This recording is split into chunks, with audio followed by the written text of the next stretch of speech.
Everyone, welcome back to the online coaching. मैं हूं स्नेहा सिंह। आज के इस वीडियो में हम लोग एक नया टॉपिक स्टार्ट कर रहे हैं क्लास 10th का, जिसका नाम है परिवहन या संवहन या फिर मैं बोल सकती हूँ सर्कुलेशन।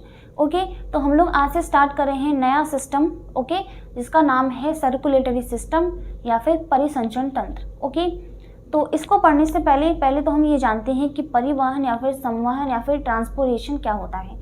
ओके, इससे पहले हम लोगों ने रेस्पिरेशन पढ़ा। रेस्पिरेशन या फिर श्वसन क्रिया में मैंने बताया था कि ह्यूमंस में रेस्पिरेशन कैसे होता है, और इसके अलावा हम लोगों ने प्लांट्स में भी देखा, पेड़ पौधों में भी देखा कि वो लोग रेस्पिरेशन कैसे करते हैं और कौन कौन से अलग अलग स्कीम्स हैं, अलग अलग योजनाएं हैं जिनके द्वारा हम क्या कर सकते हैं, रेस्पिरेशन कर सकते हैं प्लांट्स, पेड़ पौधे। ठीक है, तो अब हम लोग ट्रांसपोर्टेशन को पढ़ते हैं। ठीक है, परिवहन क्या होता है।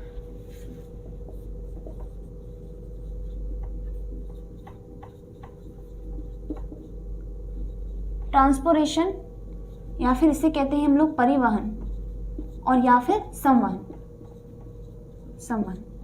अच्छा, ट्रांसपोर्टेशन या फिर परिवहन या संवहन का मतलब क्या होता है। संवहन का मतलब होता है कि किसी पदार्थ को जब हम ग्रहण करते हैं, जब हम उसको खाते हैं, कोई खाना हमने सपोज दैट हमने कुछ खाना खाया, ठीक है, अब उस खाने को डाइजेस्टिव सिस्टम जो है वो पचाता है। ठीक है, हमारी आंत में, हमारे इंटेस्टाइन तक वो खाना गया। ठीक है, उसके बाद वो किस में था, ग्लूकोज में बदल चुका है।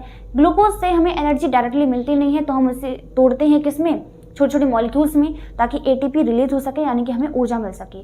अब ये काम कौन करवाता है, ये करवाता है ऑक्सीजन। ये जो प्रोसेस है एटीपी को रिलीज करने के लिए, ठीक है, ग्लूकोज को तोड़ने के लिए, तो ग्लूकोज को ब्रेक डाउन करने के लिए हमें जरूरत होती है ऑक्सीजन की, क्योंकि उसे क्या करना पड़ता है, ऑक्सीडाइज यानी कि ऑक्सीकृत करना पड़ता है।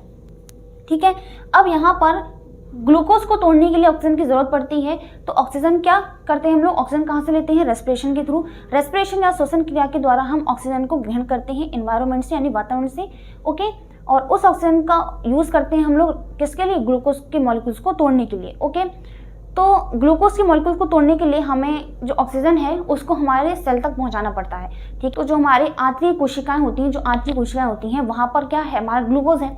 ठीक है, अब उन ग्लूकोज को क्या है, छोटे छोटे मॉलिक्यूल्स में तोड़ना है, और ऑक्सीजन हमने रेस्पिरेशन के थ्रू ली, जो कि हमारे लंग्स में गई। ठीक है, लंग्स के थ्रू जो एल्विलाई था उसने क्या किया, उन जो हमारी ऑक्सीजन थी उसको ट्रांसपोर्ट कर दिया किसमें, ब्लड वेसल्स में, यानी रुधिर वाहिनियां थी, वहां पे क्या हुआ, ब्लड ट्रांसपोर्ट कर दिया गया।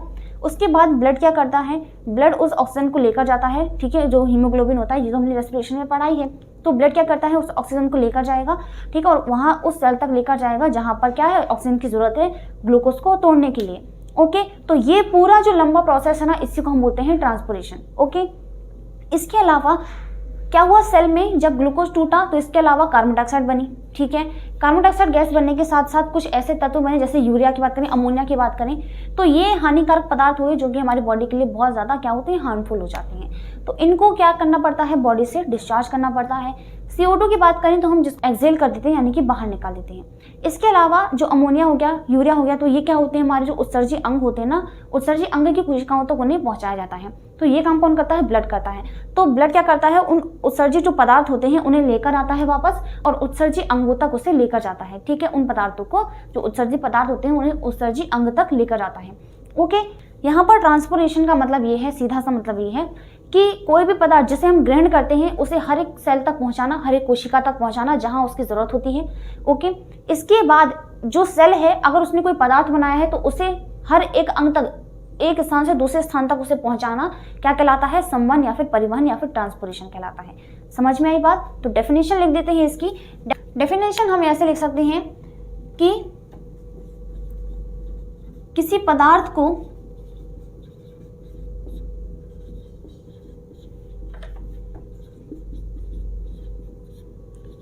ग्रहण करने के पश्चात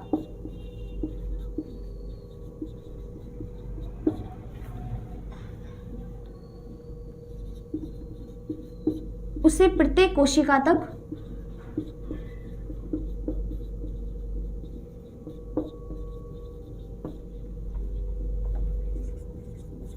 पहुंचाया जाता है।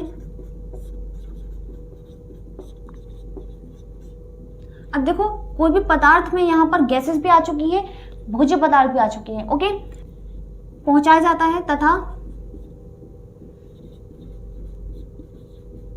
उस कोशिका द्वारा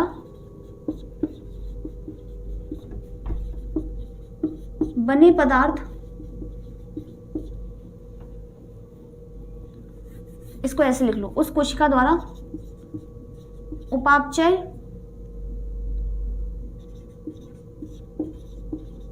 के पश्चात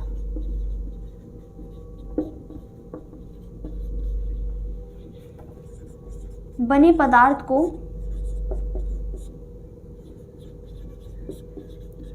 एक स्थान से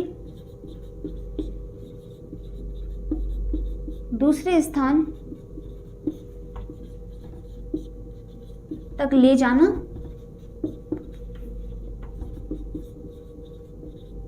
परिवहन है। ओके, तो ये परिवहन कहलाता है या फिर ट्रांसपोर्टेशन कहलाता है। तो अगर कोई भी पदार्थ हमने ग्रहण किया है, अगर कोई भी पदार्थ हमारे अंदर आया है, तो उसको हर एक सेल तक ले जाना और सेल ने जो भी उपापचय यानी मेटाबॉलिक रिएक्शंस की हैं उसके द्वारा उसे वापस लेकर आना या फिर हर एक सेल तक पहुंचाना, यानी कि एट द रेट जो एनर्जी बनी है, जो एटीपी बनी है, इसके अलावा जो उत्सर्जी पदार्थ बने हैं तो उन्हें हम लोग उत्सर्जी अंगों तक लेकर जाएंगे। एटीपी बनी है तो एटीपी को हम क्या करेंगे, हर एक सेल तक लेकर जाएंगे, क्योंकि एनर्जी है। वो एनर्जी का यूज़ हम किस में करेंगे, हमारे शरीर में जो भी कोई क्रियाएं हैं उन सभी में उसका यूज़ होगा। मरम्मत, टूट फूट, ठीक है, जो भी सेल्स, जो भी टिश्यूज़ हैं उनकी। ओके, हमारी एनर्जी, हम कई सारी रिएक्शंस करते हैं, कई सारी क्रियाएं करते हैं, ठीक है, दिन भर में जो भी काम करते हैं तो उनके लिए एनर्जी यानी कि ऊर्जा की आवश्यकता होती है, जो कि कौन देता है, हमारा एटीपी देता है। ओके, तो इसी के द्वारा ये क्या करता है, उस सेल के द्वारा जो भी पदार्थ बने होंगे, जो भी एटीपी बनी होगी, उसे हर एक सेल तक ले जाना। उत्सर्जी पदार्थ जो होंगे, अमोनिया होगी, यूरिया हो गया, उसे उत्सर्जी अंग तक ले जाना। CO2 जो गैस होगी उसे फिर से वापस से लेकर जाना लंग्स तक, फिर लंग्स से हमारे ट्रैकिया तक, ट्रैकिया से फिर से नॉस्ट्रल तक, ठीक है। तो ये हमारा कहलाता है ट्रांसपोर्टेशन या फिर परिवहन या फिर संवहन। समझ में आई बात? तो अब हम लोग पढ़ते हैं ट्रांसपोर्टेशन के टाइप्स, ठीक है। तो ट्रांसपोर्टेशन होता कितने तरह का है, अगर हम इसके प्रकार की बात करें, ये कितने प्रकार का होता है, इसके टाइप्स की बात करें, टाइप्स की बात करें तो अब टाइप्स की अगर बात करें तो दो तरह का होता है ये, ठीक है। तो दो प्रकार होते हैं इसके। पहला होता है जल परिवहन तंत्र, जल परिवहन तंत्र, जिसको हम इंग्लिश में बोलते हैं वाटर ट्रांसपोर्टेशन सिस्टम। ओके, दूसरा होता है रुधिर परिवहन तंत्र, इसे हम बोलते हैं ब्लड ट्रांसपोर्टेशन सिस्टम।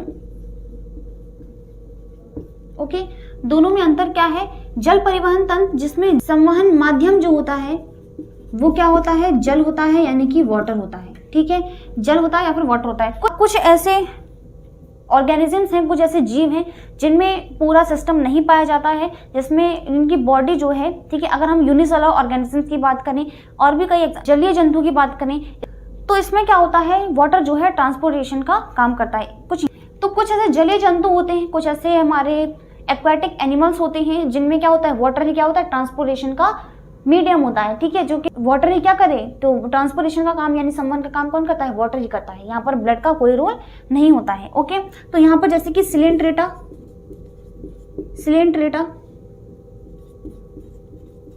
हो गया, ओके, हाइड्रा हो गया, हाइड्रा आदि में जल क्या करता है, संवहन का काम करता है। तो वाटर क्या करता है, इनके अंदर जाएगा। ओके, सिलेंट्रेटा की अगर हम हाइड्रा की बात करें, सिलेंट्रेटा की बात करें तो इन ऑर्गेनिज्म से, इन जीवों में क्या करता है, वाटर जाएगा। कोई भी पदार्थ अगर अंदर जाना है तो वाटर जाएगा, ठीक है, वो उन पदार्थों को पहुंचा देगा बॉडी से, और बॉडी से जो उत्सर्जी पदार्थ होते हैं उनको वाटर के थ्रू लेकर आ जाएगा बाहर। ओके, तो ये काम होता है हमारे जलीय परिवहन तंत्र का। तो जल परिवहन तंत्र में क्या होता है, वाटर ही ट्रांसपोर्टेशन का मीडियम होता है। तो जो भी पदार्थ होंगे, जो भी मटेरियल होगा, अगर उसको बॉडी में लाना है तो वाटर ही एक ऐसा मीडियम है जो कि उस पदार्थ को बॉडी के अंदर ला सकता है, और वाटर ही एक ऐसा मीडियम है जो कि उत्सर्जी पदार्थों को वाटर बाहर निकाल सकता है। और इसके अलावा अगर हम रुधिर परिवहन तंत्र की यानी कि ब्लड ट्रांसपोर्टेशन की बात करें, ब्लड ट्रांसपोर्टेशन सिस्टम की बात करें, तो यहाँ पर क्या होता है, जो मीडियम होगा वो ब्लड होगा, ठीक है, यानी कि यहाँ पर ब्लड जो है यानी रुधिर जो है, जो रक्त है, वो क्या करता है, जो पदार्थ होंगे उनका संवहन करेगा, जो कि मैंने अभी डेफिनेशन बताई है कि रुधिर क्या करते हैं, जो पदार्थों का संवहन करते हैं, ठीक है, उसको हर एक सेल तक लेकर जाएंगे, सेल से उत्सर्जित पदार्थों को या फिर एटीपी वगैरह को हर एक सेल तक पहुंचाया जाएगा, उत्सर्जित अंगों तक पहुंचाया जाएगा। ठीक है, तो ये काम होता है ब्लड का। तो ब्लड ट्रांसपोर्टेशन में क्या होता है, जो मीडियम यानी कि जो संवहन माध्यम होता है, संवहन माध्यम, ओके, ट्रांसपोर्टेशन जो मीडियम होता है वो क्या होगा, रुधिर होगा, रुधिर, ओके, यानी कि ब्लड होता है, रुधिर होता है यानी कि ब्लड होता है। ओके, जैसे कि हम बात करें, जितने भी कशेरुकी जंतु हैं, कशेरुकी जंतु का अर्थ होता है कॉर्डेटास जो होते हैं, जिनकी में रीढ़ की हड्डी पाई जाती है, जिनमें बैकबोन पाया जाता है। तो कॉर्डेटास आप लोगों ने 9th क्लास में पढ़ा होगा। ओके, तो कॉर्डेटास, तो इनमें क्या होता है, ब्लड ही एक ऐसा मीडियम है जो कि पदार्थों को क्या करेगा, उनका संवहन करता है, उनका परिवहन करता है। ओके, तो इनमें एग्जाम्पल की बात करें तो ये तो एग्जाम्पल इसके हो गए जल परिवहन के। और अगर हम रुधिर परिवहन की बात करें तो इसमें हमारे आ जाता है, ठीक है, सभी कशेरुकी जंतु, सभी कशेरुकी जंतु, और इसके अलावा कीट हो गए, ठीक है, कीट हो गए, और केंचुआ हो गया, केंचुआ। ओके, हमारे सभी कॉर्डेटास, कीट यानी इंसेक्ट्स, और केंचुआ यानी कि अर्थवर्म, तो ये हमारे किस में आ जाते हैं, ये हमारे आ जाते हैं रुधिर परिवहन तंत्र में। तो इनमें क्या है, ब्लड पाया जाता है, ब्लड ही मीडियम है किसका, पदार्थों को एक से दूसरे स्थान तक पहुंचाने का। अब इसके बाद हम सेकंड बेस और देखते हैं, यही लिख देती हूँ मैं, ठीक है। तो इसके अलावा एक और बेस होता है जिसके आधार पर हम बात करते हैं कि जो ट्रांसपोर्टेशन है वो दो तरह का होता है, ठीक है, दो तरह का होता है, और शायद इससे परिचित भी हो गए आप लोग, ठीक है। तो एक तो हमारा होता है हमारा खुला परिवहन, और दूसरा होता है बंद परिवहन। खुला परिवहन यानी कि ओपन ट्रांसपोर्टेशन, और बंद परिवहन यानी कि क्लोज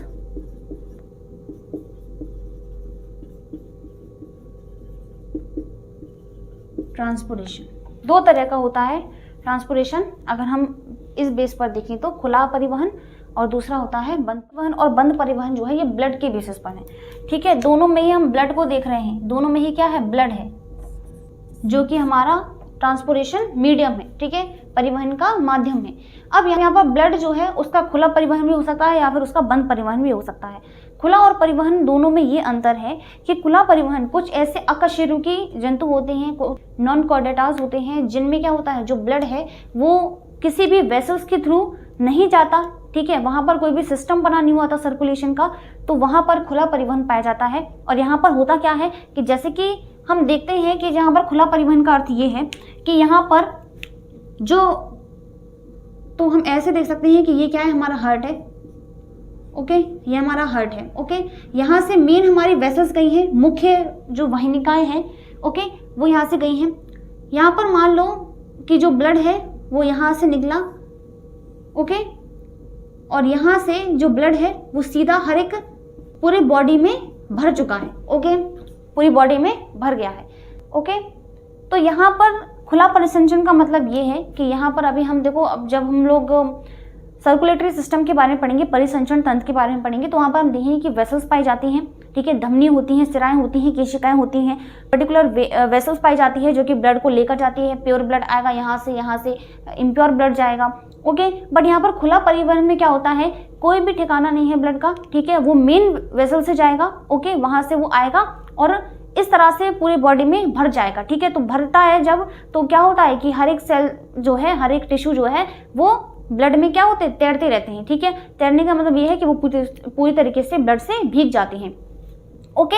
इस तरह से होता है हमारा खुला परिवहन, ओके। तो खुला परिवहन क्या है, कोई वेसल्स नहीं होती, हम खुला परिवहन या फिर ओपन ट्रांसपोर्टेशन बोलते हैं, जिसमें कोई भी वेसल्स नहीं पाई जाती, कोई भी धमनी नहीं पाई जाती, कोई भी सिरा नहीं पाई जाती। एक मेन वेसल होती है, मेन हमारी ट्यूब होती है, जिसके थ्रू जो ब्लड है वो आता है और पूरी तरीके से पूरी देह गुहा में यानी कि पूरी बॉडी में वो भर जाता है, ओके। अब यहाँ पर इसको हम ऐसे समझ सकते हैं, ठीक है। तो खुला परिवहन में क्या होता है कि रुधिर सीधे देह गुहा में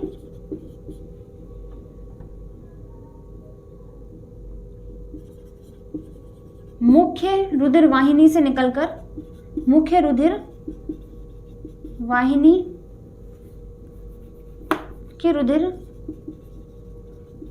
वाहिनी यानी कि वेसल से निकलकर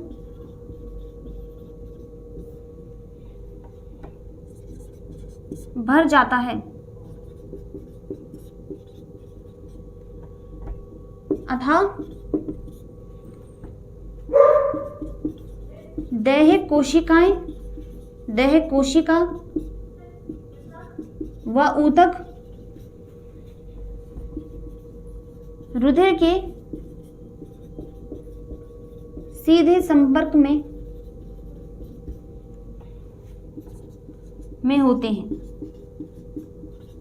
ओके, हम लोगों ने रेस्पिरेशन में पढ़ा था विसरण यानी कि डिफ्यूजन के बारे में मैंने बताया था कि अगर एक जगह गैसेस की सांद्रता ज्यादा है और दूसरे के गैसेस की सांद्रता जो है वो कम है, तो यहाँ पर ज्यादा से कम की ओर क्या होता है, ट्रांसपोर्टेशन होता है। जल में हम परासरण को पढ़ते हैं कि परासरण में भी यही होता है कि जल की सांद्रता यानी कि उसका कंसंट्रेशन जहाँ ज़्यादा होता है तो वहाँ फ्लो करता है वाटर जहाँ पर उसकी कंसंट्रेशन या फिर उसकी जो सांद्रता है वो कम होती है।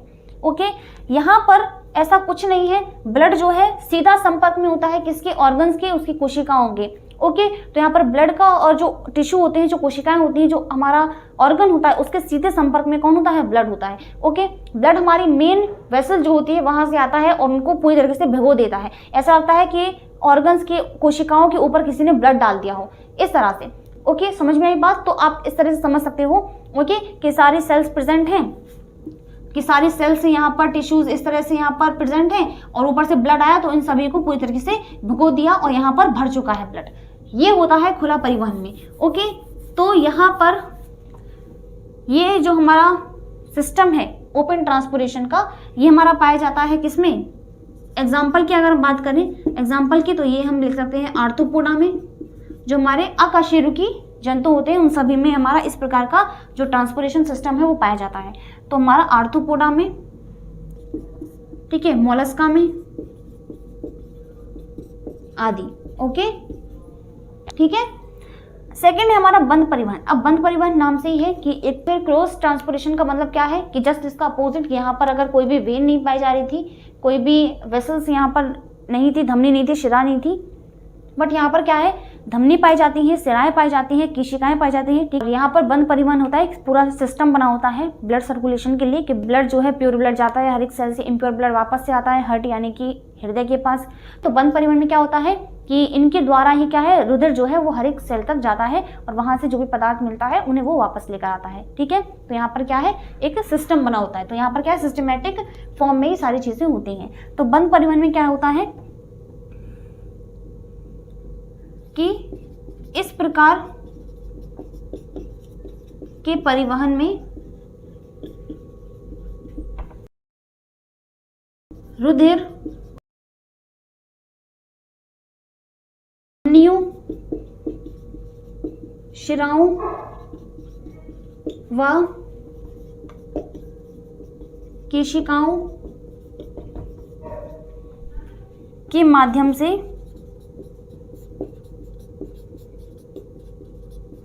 प्रत्येक कोशिका तक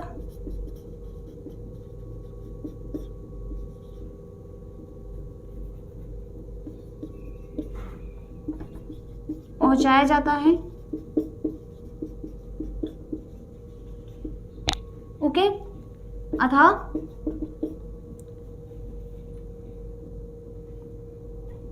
अतः देह कोशिका व ऊतक रुधिर के सीधे संपर्क में नहीं होते हैं। ओके, और उदाहरण है सभी कशेरुकी जीव जंतु। ओके, तो उदाहरण है इसका सभी कशेरुकी जंतु। ओके, हम में इसी तरह का परिवहन तंत्र जो है वो पाया जाता है। इसी प्रकार का हमारे पास हमारी बॉडी में क्लोज ट्रांसपोर्टेशन पाया जाता है। एक सिस्टम बना होता है सर्कुलेशन का, पूरी तरीके से सिस्टम बना होता है, सिस्टमेटिक फॉर्म में ही सारी चीज़ें होती हैं हमारे क्लोज ट्रांसपोर्टेशन में। ये अंतर होता है खुला परिवहन में और बंद परिवहन तंत्र में। ओके, नोट करो। हम लोग देखते हैं कि अब हम लोगों को ब्लड ट्रांसपोर्टेशन में क्या क्या चीज़ें पढ़नी है। ओके,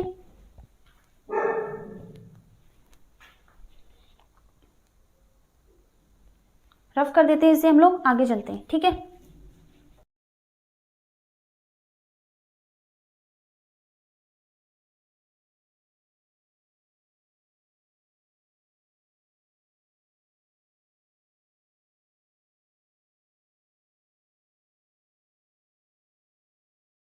अब हम बात करते हैं ह्यूमन बींग्स में हम लोग ट्रांसपोर्टेशन पढ़ेंगे।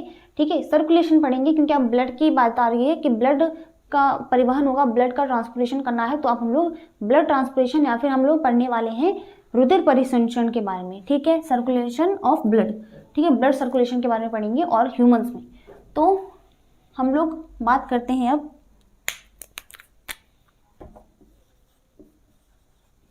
ब्लड सर्कुलेशन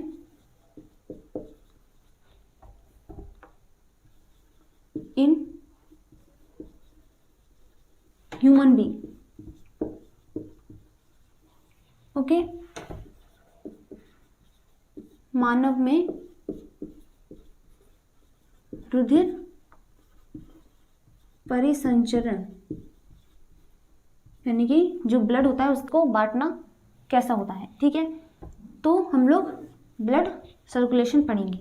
अब इसमें हमें 4 चीज़ें पढ़नी है। वो 4 चीज़ें क्या हैं, देखो ध्यान से। इसमें हमें 4 चीज़ें पढ़नी होंगी।